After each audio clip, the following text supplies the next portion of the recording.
تو بہت سارے پرابلمز مسائل ہو جائیں گے. یہی معنی کرسچینٹی میں کرسچین لے کر مسلمانوں پر اعتراض کرتے تھے اور کہتے تھے کہ تم عیسیٰ علیہ السلام کو رب کا بیٹا کیوں نہیں مانتے, اس کی کیا وجہ ہے؟ حالانکہ عیسیٰ علیہ السلام تو رب کا جز ہے, اور جز ہونے کے باوجود تم نہیں مانتے وہ رب کا جز ہے. اس لیے ہم کہتے ہیں کہ تین یہ ذاتیں مل کر خدا بنتا ہے, ایک عیسیٰ, ایک حضرت مریم اور اللہ تبارک و تعالیٰ کی ذات. اور یہی اعتراض علامہ سید محمود علوسی نے لکھا کہ ہارون الرشید کے دربار میں ایک عیسائی جو بہت بڑا طبیب تھا اس وقت, ماہر, ان کے دربار میں رہتا تھا, یعنی عیسائی طبیب تھا. اس نے اعتراض کیا کہ آپ کا قرآن ہی تو کہتا ہے کہ عیسیٰ علیہ السلام جو ہے وہ رب کا جز ہے, پھر تم اس کا انکار کیوں کرتے ہو؟ اسے کہا گیا کہ وہ کون سی آیت ہے جس میں یہ کہا گیا ہے کہ عیسیٰ علیہ السلام رب کا جز ہے؟ تو اس نے آیت پڑھی کہ کلمتہ القاہا الی مریم وروح منہ, کہ عیسیٰ علیہ السلام اللہ کے رسول, اس کا کلمہ ہے جس کو ہم نے ڈالا مریم کی طرف, وروح منہ, اور رب کی طرف سے وہ ایک روح ہے. اب منہ یہ جو آخر میں آیا اس نے اس سے استدلال کیا کہ روح منہ یعنی رب کی روح سے وہ روح ہے, معاذ اللہ وہ رب کا حصہ ہے. تو تم کیسے نہیں مانتے؟ جب اس نے یہ اعتراض کیا تو اس وقت ایک عظیم عالم دین علامہ واقدی مروزی اس دربار میں موجود تھے.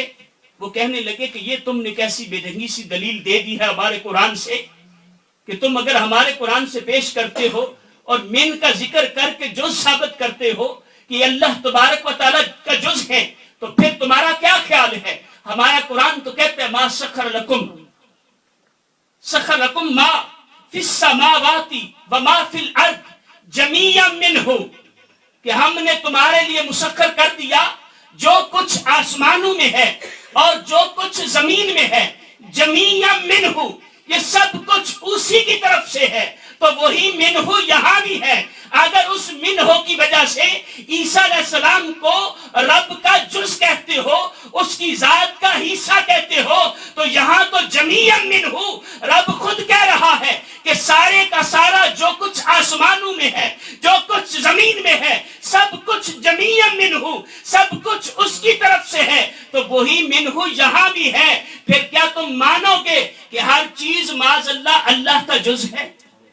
جب یہ بات کی تو وہ عیسائی لاجواب ہو گیا, کوئی جواب نہ دے پایا, اور اسی وقت کلمہ پڑھ کر مسلمان ہو گیا. یعنی اسے من کے معنی سمجھ آ گئے.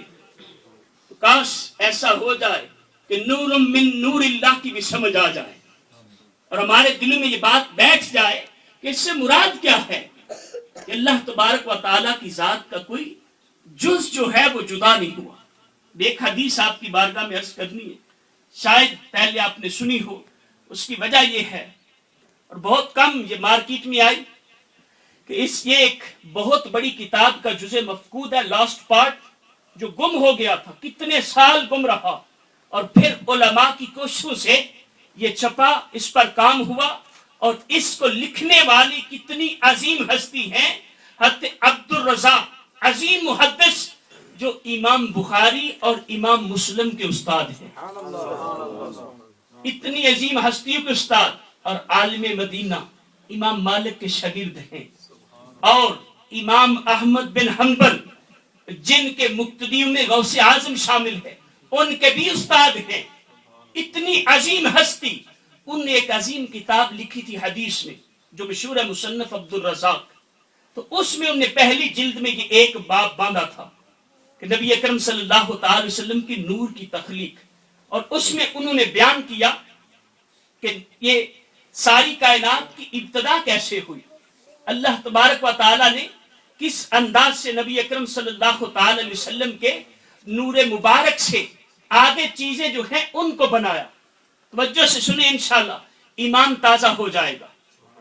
حضرت عبدالرزاق یہ حضرت امام زہری سے روایت کرتے ہیں, اور وہ امام سعید بن یزید سے روایت کرتے ہیں کہ کس طرح رب ذوالجلال نے اس کائنات کی ابتدا فرمائی. فرماتے قال ان اللہ تعالی خلق شجرۃ لها اربعۃ اغصان وسماها شجرۃ الیقین کہ سب سے پہلے رب ذوالجلال نے ایک درخت کو پیدا کیا جو نوری درخت تھا اور اس کا نام رکھا شجرۃ الیقین.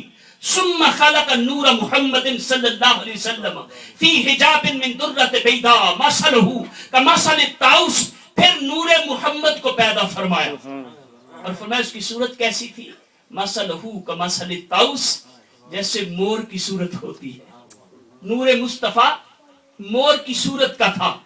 اور پھر ثم وضعہ علی تلک الشجرۃ، اس نور مصطفیٰ کو اس نوری درخت پر رکھا. جب اس درخت پر رکھا تو نور مصطفیٰ نے فسبح علیہ مقدار 70 الف سنۃ، 70,000 سال تک اس پر تسبیح کی، رب کا ذکر کیا. ثم خلق مرآۃ الحیاء، پھر رب ذوالجلال نے حیا کا آئینہ پیدا کیا. اس کو اس مور کی صورت کا جو نور تھا اس کے سامنے رکھا.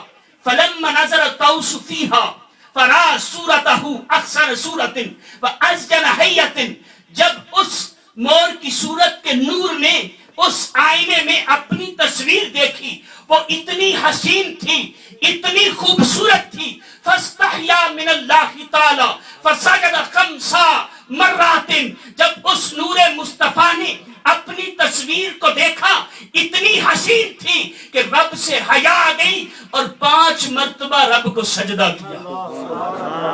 5 مرتبہ سجدہ کیا. فصارت تلک السجدات علینا فردا مؤقتا، وہی 5 سجدے ہم پر 5 نمازیں فرض ہو گئے. پھر کہتے امر اللہ بخمس صلوات علی النبی صلی اللہ علیہ وسلم وعلی امتہ، رب ذوالجلال نے وہی 5 نمازیں آقا کونین پر اور آپ کی امت پر فرض کر دی. واللہ تعالی نظر الی ذالک النور، پھر رب ذوالجلال نے خود تجلی فرمائی، اس نور کو دیکھا.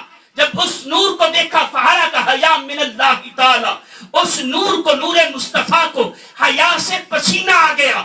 اب کائنات کی تخلیق دیکھے، جب نور مصطفیٰ کو پسینہ آیا فرمایا فمن عرق راسہ خلق الملائکۃ ومن عرق وجہہ خلق العرش والکرسی واللوح والقلم والشمس والقمر والحجاب والکواکب وما کان فی السماء، اور فرمایا کہ اس کے سر پر جو پسینہ تھا اس سے رب ذوالجلال نے ملائکہ کی تخلیق کی. جو اس نور مصطفیٰ کے چہرے پر پسینہ تھا اس سے عرش بنایا، کرسی بنائی، لوح بنائی، قلم بنایا. فرمایا جو کچھ آسمانوں میں ہے وہ نور مصطفیٰ کے چہرے پر جو پسینہ تھا رب تعالیٰ نے اسی سے پیدا فرمایا. پھر ومن عرق صدرہ خلق الانبیاء والرسل والعلماء والشہداء والصالحین، اور جو اس نور کے سینہ پر پسینہ تھا اس پسینہ سے انبیاء کو بنایا، رسولوں کو بنایا، علماء کو بنایا، شہداء کو بنایا، نیک مسلمانوں کی پیدائش اس سے ہوئی. پھر فرمایا من عرق حاجبیہ، جو پسینہ بہوں پر تھا، آئی برو پر تھا، خلق امتا من المؤمنین والمؤمنات والمسلمین والمسلمات، جتنی آنے والی امتیں ایمان لانے والی تھی مرد و عورت ان کی پیدائش کی. فرمایا من عرق اذنیہ خلق ارواح الیہود والنصارى والمجوس وما اشبہ ذلک، اور جو پسینہ کانوں پر تھا، اس مقام پر تھا، اس پسینے سے یہود، نصارہ، یہودی، عیسائی، مجوسی اور اس طرح جتنی کفار کی قومیں تھیں ان کی پیدائش ہوئی. ثم امر اللہ نور محمد صلی اللہ علیہ وسلم انظر الی امامک، فنظر نور محمد صلی اللہ علیہ وسلم الی امامہ فرا من امامہ نورا وعن ورائہ نورا وعن جمینہ نورا وعن یسارہ نورا. پھر رب ذوالجلال نے اس نور محمد کو حکم دیا کہ سامنے دیکھو. جب نور محمد نے سامنے نگاہ ڈالی تو سامنے بھی ایک نور، پیچھے بھی ایک نور، دائیں بھی نور، بائیں بھی نور. امام عبدالرزاق کہتے ہیں کہ سائب بن یزید کہہ رہے ہیں، روایت کر رہے ہیں کہ 4 نور آقا کونین نے دیکھے، وَهُوَ أَبُو بَكْرٌ وَعُمَرُ وَعُثْمَانُ وَعَلِيٌّ عنہم. فرمایا کہ وہ نور کون سے تھے؟ وہ 4 نور ابو بکر، حضرت عمر، حضرت عثمان غنی اور حضرت علی رضی اللہ تعالی عنہم تھے. اس کے بعد پھر نور مصطفیٰ نے ثم سبح 70,000 سنۃ، پھر 70,000 سال تک پھر تسبیح کی. ثم خلق نور الانبیاء من نور محمد صلی اللہ تعالی علیہ وسلم، پھر رب ذوالجلال نے اسی نور محمد سے باقی انبیاء کا نور پیدا کیا. ثم نظر الى ذلك النور فخلق ارواحهم فقالوا لا الہ الا اللہ محمد رسول اللہ. پھر رب ذوالجلال نے اس نور پر نظر ڈالی تو ان سب کی روحوں کو پیدا کیا. جو ہی روحیں پیدا ہوئی تو سب روحیں پکار اٹھی لا الہ الا اللہ محمد رسول اللہ. اس کے بعد فرماتے ہیں ثم خلق قندیلا من العقیق الاحمر یرا ظاہرہ من باطنہ. پھر رب ذوالجلال نے ایک سرخ رنگ کے عقیق سے بنی ہوئی ایک قندیل کو پیدا فرمایا. ثم خلق صورت محمد صلی اللہ تعالی علیہ وسلم کا صورت ہی فی الدنیا. پھر رب ذوالجلال نے آقا کونین کو وہ صورت دی جو آپ کی دنیا میں صورت تھی. ثم وضعہ فی ہذہ القندیل قیامہ کا قیامہ فی الصلاۃ. پھر رب ذوالجلال نے آقا کونین کو وہ دنیا والی صورت عطا کر کے اس قندیل میں رکھا. اس قندیل میں جو عقیق احمر سرخ عقیق کی بنی ہوئی تھی اور اس میں آپ کا انداز کیا تھا؟ فرمایا آقا کونین کا نور اس انداز سے کھڑا تھا جس طرح نماز میں کھڑے ہوتے ہیں. پھر رب ذوالجلال نے ساری روحوں کو حکم دیا ثم طافت الارواح حول نور محمد صلی اللہ علیہ وسلم. پھر ساری روحوں نے اس نور محمد کے گرد طواف کیا. فسبحوا وحللوا مقدار 100,000 سنۃ. 1,00,000 سال تک 100,000 years انہوں نے رب کی تسبیح بیان کی، رب کی تحلیل بیان کی. پھر 1,00,000 سال کے بعد روحوں کی پیدائش کے 1,00,000 سال کے بعد رب ذوالجلال نے ان کو حکم دیا کہ لینظروا الیہا کلہم، کہ ساری کی ساری روحیں اب اس کی میرے محبوب کی اس صورت کی زیارت کرو. اب ان روحوں نے دیکھنا شروع کیا. اب ان کی ابتدا ہوئی. اب جب روحوں نے دیکھا فمنہم من را راسہ فصار خلیفۃ وسلطانا بین الخلائق. جب روحوں نے نور مصطفیٰ کی اس صورت کو دیکھا تو جن کی نظر آقا کونین کے سر انور پر پڑی تھی فرمایا وہ دنیا میں آ کر بادشاہ اور خلیفہ بن گئے. وَمِنْهُمْ مَنْ رَأَى وَجْهَهُ فَصَارَ أَمِيرًا عَادِلًا.